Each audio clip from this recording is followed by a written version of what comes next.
வணிக நிறுவனங்களில் பெயரை தமிழில் வைக்க வேண்டுமென வணிகர்களுக்கு முதலமைச்சர் ஸ்டாலின் வேண்டுகோள் விடுத்துள்ளார்.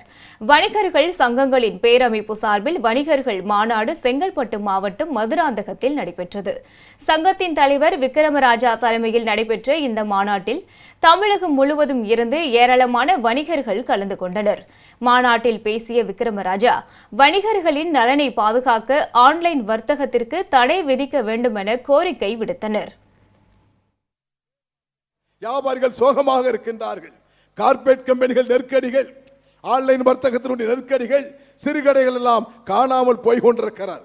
ஆனால் முத்தமிழ் அறிஞர் தந்த செல்ல மகன் நம்முடைய முதலமைச்சர் அவர்கள்.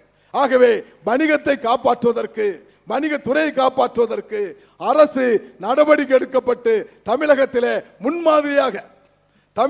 முன்மாதிரியாக வணிக நல வாரியம் என்று முத்தமிழ் அறிஞர் அறிவிக்கின்ற பொழுது இந்தியாவிலே தமிழகத்திலே தான் முதலாக அறிவித்த பெருமை முத்தமிழ் அறிஞருக்கு உண்டு.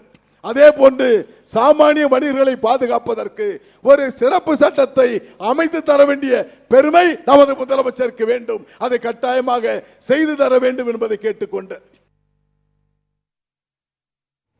மாநாட்டில் சிறப்பு விருந்தினராக கலந்து கொண்ட முதலமைச்சர் ஸ்டாலின், மே 5ஆம் தேதி வணிகர் தினமாக கொண்டாட அரசாணை வெளியிடப்படும் என்றார்.